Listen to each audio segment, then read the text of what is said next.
The ministry embarked on the development of a labour market information system, which is an institutional arrangement that will coordinate the collection, processing, storage, retrieval, and dissemination of labour market information.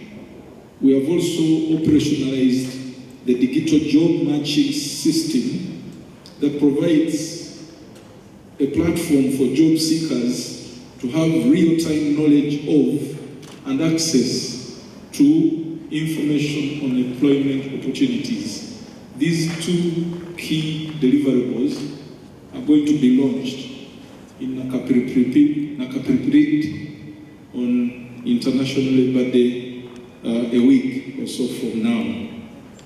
Furthermore, these efforts have influenced ongoing amendments to labour laws, the review and development of regulations and policies, and the alignment of budgetary allocations with access to justice under the upcoming NDP4. The recommendations also guided capacity building programs for labour officers, promoted the decentralization of labour justice services, and elevated the discourse on workplace conditions to the national level.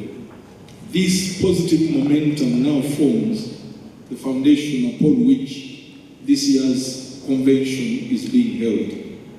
I wish to let all of you know that the main objective of this year's convention and expo is to foster a deeper understanding of the existing labour law framework while exploring practical solutions for strengthening compliance across all sectors of the economy. The focus is indeed on key areas, including the enforcement of labour laws and standards, promotion of alternative dispute resolution mechanisms, the role of inspection and social dialogue, non-discrimination of vulnerable groups like refugees from the labour market, and strategies for addressing casualization and other workplace violations. Furthermore, this platform also provides space for reviewing implementation progress under the National Development Plan 3 and assessing alignment with Uganda's international obligations.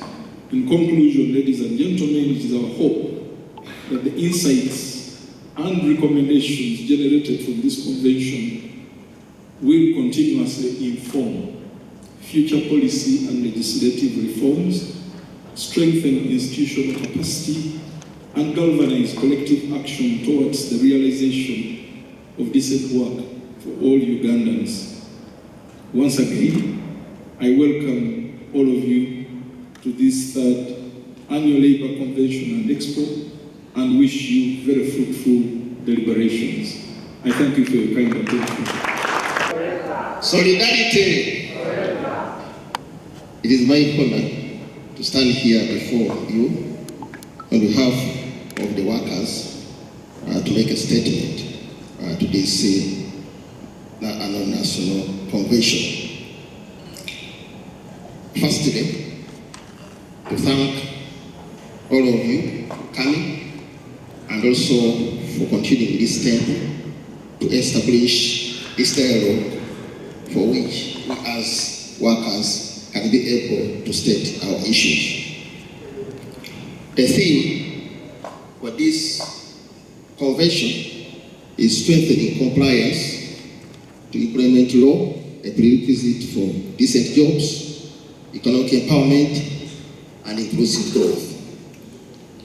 I indeed agree with that theme, and I would want, on behalf of the workers, to state three imperatives arising from that theme, and also our strategic intervention as workers and as labor in development. Brothers, sisters, in the world of work, we have a strategic mandate to be the motive force for social transformation, and as workers leaders, we have been working on trying to make sure that we improve productivity and service delivery. And therefore, we note that the theme for this convention that relates to improving compliance, improving labor is useful, and we therefore want to associate ourselves with this forum, even as it continues. In that regard, the first critical imperative has been for us as labor unions to reinforce that mandate, and we have a fully-fledged legal aid for workers that does a lot of activities in that area or in that space, including representation of workers and many other things that, as you know, legal aid clinics do. The full spectrum of those activities.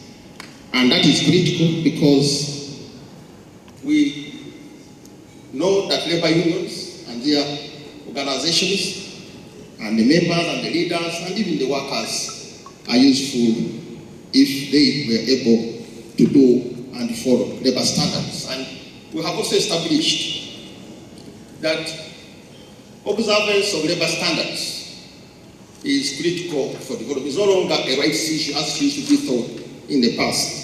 It's now a development issue.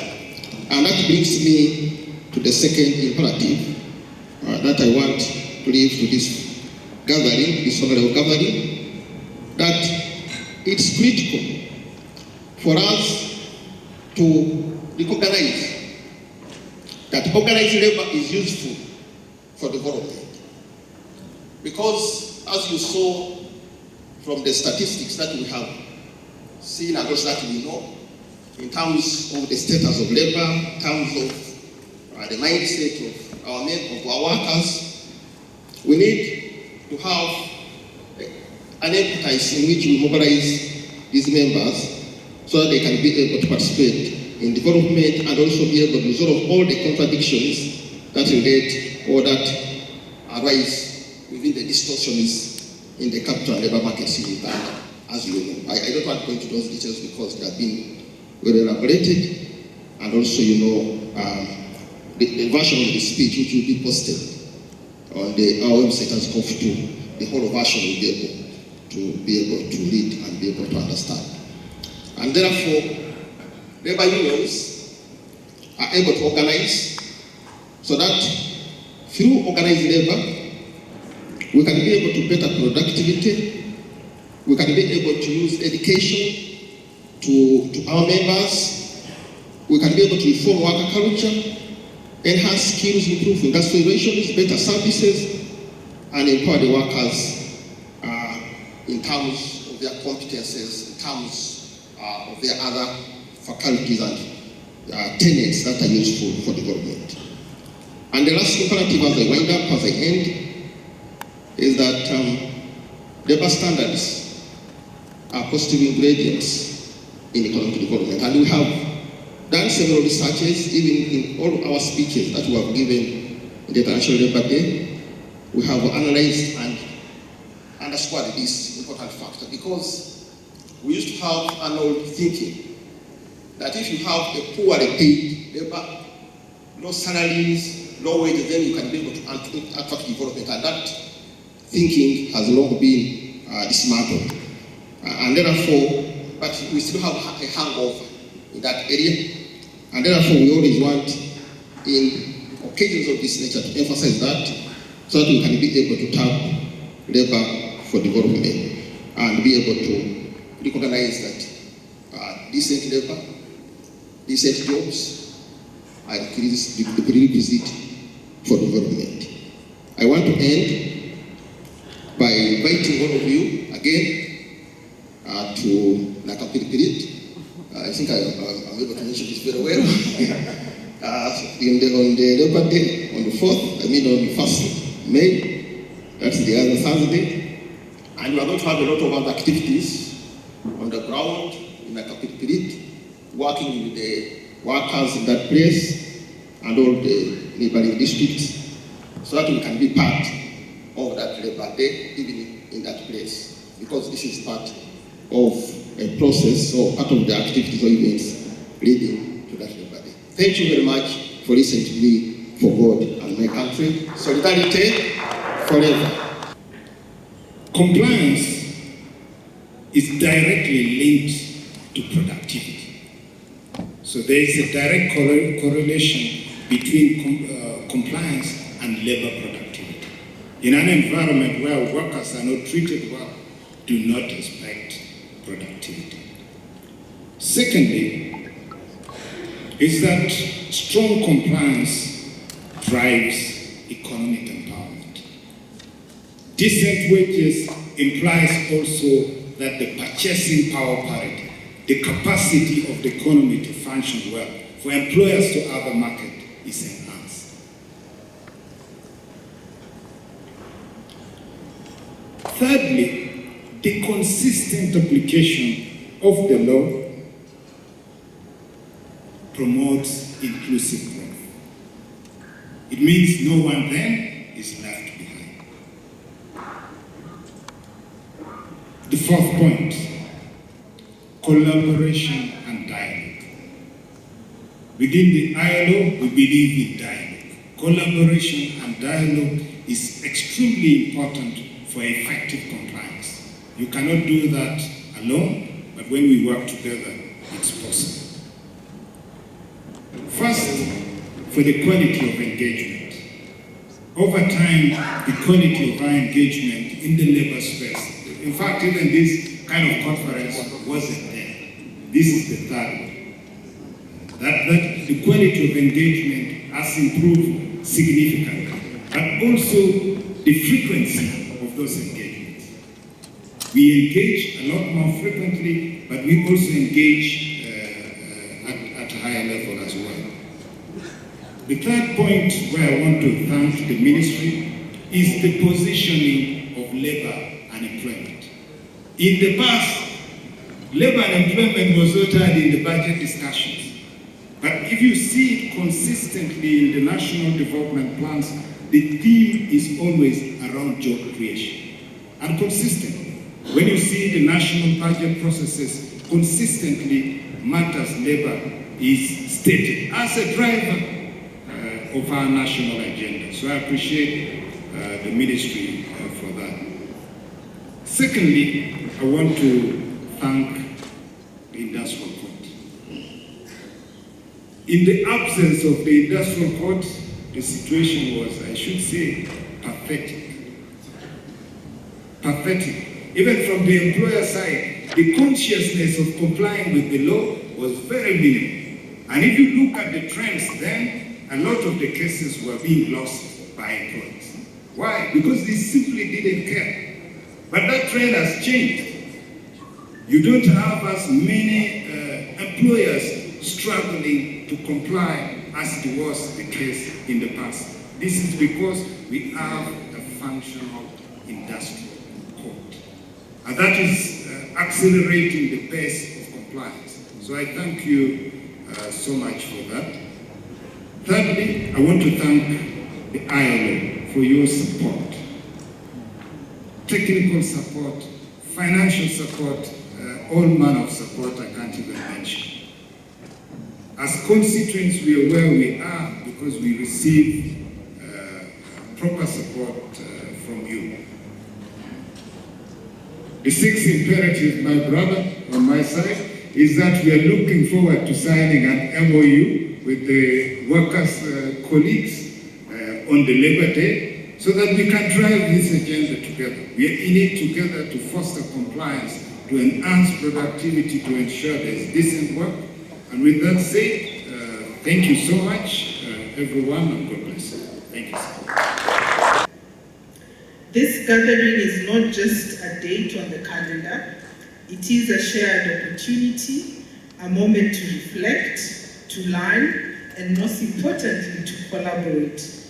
We come together around a common purpose, a future where work is fair, inclusive, and dignified for all. This year's theme is both timely and essential. And looking at the presentation that the Commissioner made in the morning, strengthening compliance with employment law, a prerequisite for decent work, economic empowerment, and inclusive growth. Employment laws are more than written statutes. They are the backbone of a just labor market. They protect workers' rights and provide clarity and consistency for employers.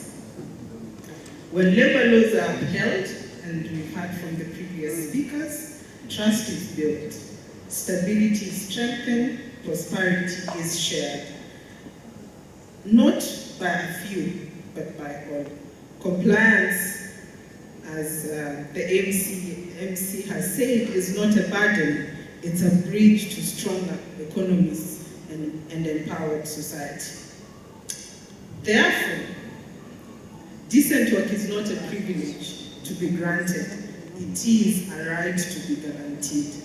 It means fair wages, safe working conditions, social protection, and respect for workers' voice. Enforcing labor law is key to unlocking economic empowerment. It reduces exploitation, enhances productivity, and lays the foundation to sustainable growth. Achieving this vision requires all of us, and everyone who stood before this podium, Honorable Minister, has alluded to this. Governments must lead with strong legal frameworks and effective enforcement. PS stressed on this. Employers must embrace compliance as businesses asset, and not merely as an asset, not merely an obligation. FUE has stressed on this, and Honorable Luomoki has talked about trade unions and workers must remain informed, vigilant, and actively engaged. When each of us does their part, the system works, and when we work together, we accelerate progress. At the International Labour Organization, we are proud to support Uganda in this mission. I will just mention a few examples. We are helping digitalize the industrial court, making labor dispute resolution faster, more transparent, and fair. I'm particularly proud to hear the development of labor inspectors in Uganda having the possibility to prosecute cases around child labor. This is not just a milestone, it is a best practice that I will proudly share elsewhere. Through the initiatives of projects like Prospects, we are improving access to labor market and raising awareness of workers' rights, especially among young people and refugees. We've seen the figures of the need, not in education, employment, or training. Let us be honest, the cost of non-compliance is very high.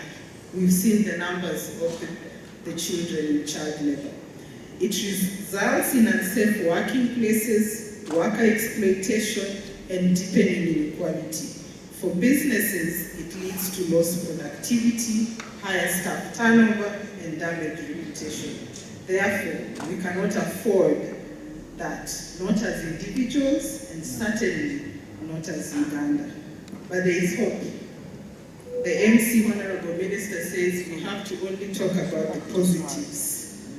Technology can transform how we monitor, report, and enforce labor laws. Training for inspectors must be continuous because the labor market is changing rapidly. Digital platforms can empower workers by making their rights clear and accessible.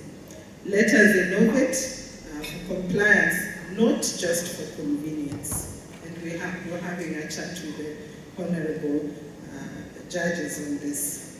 Platform work artificial intelligence, and health and safety at work, we must prepare for the future of work. This year's World Day for Safety and Health at Work carries the theme, for those who don't know, the day is on 28th April, revolutionizing health and safety, the role of artificial intelligence and digitalization at work. The labor market is evolving rapidly.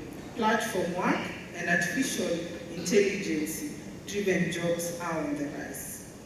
Through the ILO gig work pilot, over 200 youth in Kampala and Nakivale have been trained and linked to real opportunities, and I hope you'll be able to join us this Friday, where we'll share the results, successes, and lessons learned. Yet with opportunity comes responsibility. Platform work offers flexibility, but often lacks protections. Artificial intelligence must serve to assist, not to replace, certainly exploit human labor. We need to look forward. We need forward-looking regulations to ensure fairness and dignity in all forms of work. And I hope to see the Ugandan delegation participate effectively in the standing setting discussions in June at the International Labour Convention this year. But Honourable Minister, I also had an opportunity to share a platform with you a few weeks ago when Uganda had the honour of hosting the 11th session of the African Regional Forum on Sustainable Development. You shared very rich initiatives that the ministry and the government of Uganda are doing, reflecting on the powerful theme of the 11th session, reinforcing the 2030 Agenda for Sustainable Development and Agenda 2063 at the midpoint towards 2030. The forum brought together African governments, UN agencies, civil society, the youth private sector leader, and they all focused on accelerating progress towards sustainable development goals. A key takeaway was renewed emphasis on SDG 8, which is on decent work and economic growth, and its connection to broader development goals such as poverty eradication, gender equality, education, and climate action. Uganda's leadership in hosting the forum signaled a bold commitment to inclusive development and a future where no one is left behind. Our work here today, strengthening compliance with employment law, is a direct contribution to this regional agenda. The ILO, on the other hand, has launched the Global Coalition for Social Justice, a bold and inclusive alliance uniting governments, employers, workers, partners to accelerate progress on fairness, rights, and dignity in the world of work. And I would like to extend the invitation on the ministry to join the coalition. By championing employment law compliance, Uganda is helping shape the future where social justice is not just a goal, but a reality. The ILO remains fully committed to supporting Uganda on this journey, because when rights are respected, laws are upheld, and opportunity are shared, we don't just build better workplaces, we build a stronger nation and a better world. Thank you.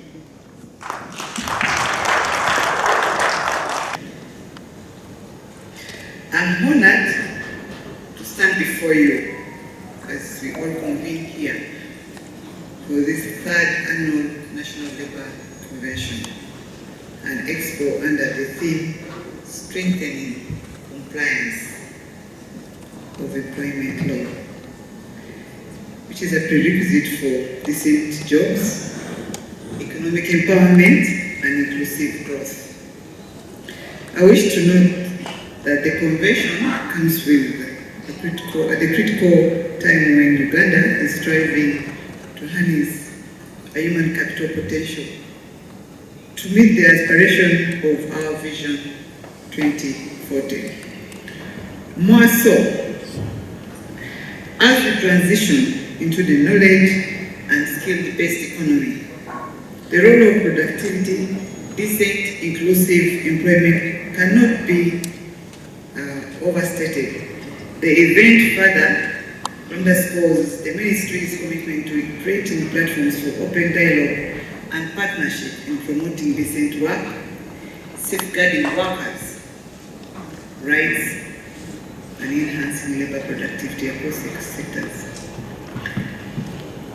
It's though convenient like this that we will build consensus around policies, strategies that align the national development priorities, while responding to challenges of the world of work, such as technological disruption, unemployment of the youth, socialization of labor, and labor migration.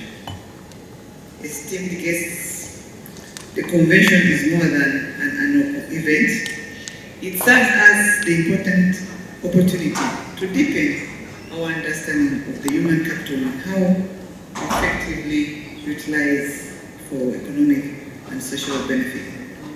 It brings together diverse voices and ideas that are shaping the future of the worker in Uganda. It allows us also to influence the policies that govern our labor market. The discussions and panels here will be provided and provide insights that can guide the reforms and interventions to make more inclusive and effective. Additionally, this convention promotes open communication and accountability among key stakeholders in the labor markets, including the government, private sector, employers, job seekers, innovators, investors. As I conclude, I want to emphasize on what my peers said, to allow me to extend my gratitude to the teams of sponsors and partners who supported this convention. In particular, I want to mention a few: ILO, INADA, SNL, MT, DFCU, Civil Aviation, National, that is an SSF, and then the recruitment, Uganda Retirement Benefit Regulatory Authority. We thank you as the ministry. As the government reaffirm our commitment in implementing policies, framework to promote decent work and also sustainable livelihoods, the ministry will continue to strengthen the legal frameworks, enhance labor inspection, enforcement, and also promote social dialogue as key pillars of just equitable world for work. I urge all of you to actively engage, share the knowledge, and also build synergies that will translate into real, tangible progresses for workers and our nation. At this juncture, I have a distinct honor to invite my senior minister, Minister of Gender, Labour and Social Development, Honorable Amonge Omu, to make remarks and lead us into the official opening of the convention. Minister, you're most welcome. Alex, our honorable judges of the industrial courts, our members of parliament, and the ILO that are here represented, the permanent secretaries, all of you, the two secretary generals, and I see also, I think, a chairperson of one of the federation. Both are here. Let us see you. Both chairpersons. These are powerful people in the world of labor. And the two secretary generals, let us also see you. You know, the other time they almost chased me from Geneva because of a secretary general of a federation. So I don't take them for granted, my dear. For a minister to be served to leave an international conference because the Secretary General is having some issues. So now I have to be very careful. I'm now massaging him to say, please, we are going to Geneva. Let us talk from here before.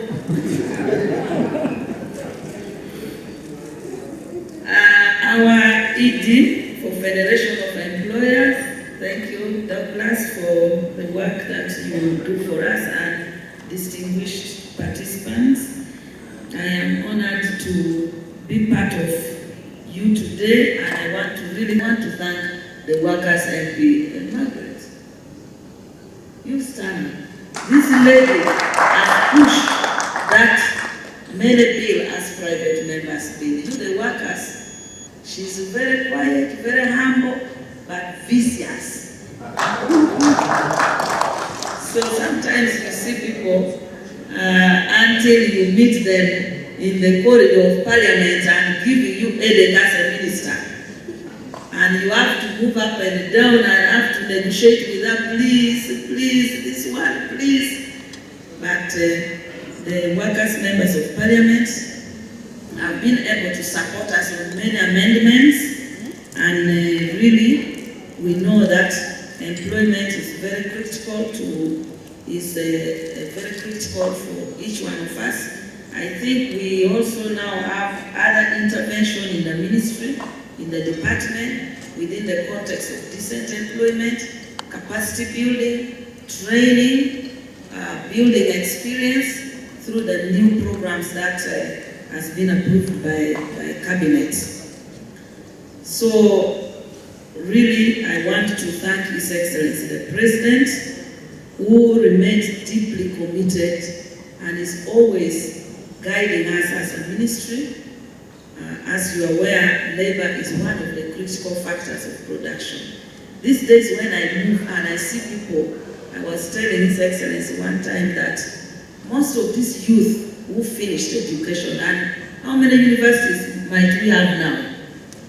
Both private, maybe over 30 universities. Most of these youth who come out of these universities will not go for agriculture. You find them on TikTok and they are making money. You find them on Facebook, they are making money. For us who are politicians on WhatsApp now, they have turned themselves into something called WhatsApp administrators. Are you people not on WhatsApp? So they have started advertising to politicians. If you want me to market you, I have a WhatsApp with this number of people. And politicians are paying. Because you want your message to go, they are sending, and you pay them 100,000. If 10 members of Parliament or aspirants in a day pay 100 for that person to circulate your profile to the social media, that person has earned more than you who is in office. Because they are going to earn 1 million per day. In 30 days, they have earned 30 million also. Have you ever thought about that? So we need to look at employment broadly. The online employment is now generating a lot of money, and I looked at most of the youth are really online employment. So as a ministry, we are focused on the legal framework. We have the Employment Act, Labor Unions Act, Occupational Safety and Health Act, which was passed recently, Workers' Compensation Act, and this one really I need the implementation, the strengthening of compliance. The number of people who come to my office, and I'm sure to the Department of Labor, talking about employers not compensating them when they get injured. This is a crisis. Some of them will give you not even a half of what you are supposed to get. So we need to, employers, we need to engage more. Douglas, we need to engage more on the issue of compensation for people who get injured at work. If you can please work closely with the ministry and the trade union people. There are so many people who are being abused because they are powerless and the employer is too powerful and they are not compensating, and yet we have the act. Reflecting on the theme, I'm reminded of the formidable challenges faced by Uganda's labor force when the NRM government assumed leadership in 1986. At that time, labor force numbered about 6.49 million, with agriculture employing 68% of the workforce, equivalent to 4.4 million people. That is according to our survey, 2002-2003. Other significant sectors, including manufacturing, accounted for 5.9%. Sales and repair services, it was 11.2%. Education, 2.8%, with additional contributions from sectors like hotels and restaurants, which was 2.3%. Fishing was 0.8%. Mining and quarrying 0.3%, among others. That was the trend. During that time, many workers had also been laid off or made redundant by factories, and numerous public and private enterprises were operating way below capacity or had shut down. As a result, our labor force was making very limited contributions, productivity, and overall economic performance, which was reflected by a miserable gross domestic product of $1.5 billion. In response, the NRM government made deliberate investments in job creation, wealth generation, and poverty eradication. Today we have witnessed remarkable progress across various sectors. Our combined electricity generation has increased significantly from 60 megawatts in 1986 to 1,365.7 megawatts as of June 2022. With surplus electricity now available. We have also made significant strides in transport infrastructure development. The length of paved roads has increased from 1,000 kilometers in 1986 to 6,133 kilometers. That was June 2023. In the health sector, we have implemented a decentralized healthcare system whereby health services are delivered within 7 tiers. From the village health teams, we have Health Center 2, Health Center 3, Health Center 4, we have the district hospital, we have regional hospitals, up to the national referral hospitals. Because of our foresight and commitment, the economy has expanded more than 10 times. The GDP grew to more than $50 billion. That was in 2023-2024. And exports to over $6 billion from $411 million. That was in 1986. 1986. We now have a healthy, productive nation with life expectancy have increased from 43 in 1986 to 67 in 2022-2023, and adult rates from 58% in 1986 to 76% 2022-2023. There has been a reduction in households dependent on subsistence farming from 69% in 1991 to 33.1% in 2024. Our next national goal is ambitious yet achievable. Growing Uganda's economy from $50 billion to $500 billion in the next decade.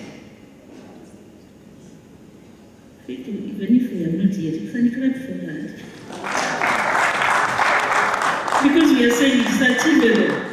We know we can make it. Our technocrats are developing a comprehensive roadmap to this end. If countries in Asia have achieved it, then why not Uganda? So if we don't clap for them, they say now they are not believing in us. So we have to give them that courage that we know is going to be done.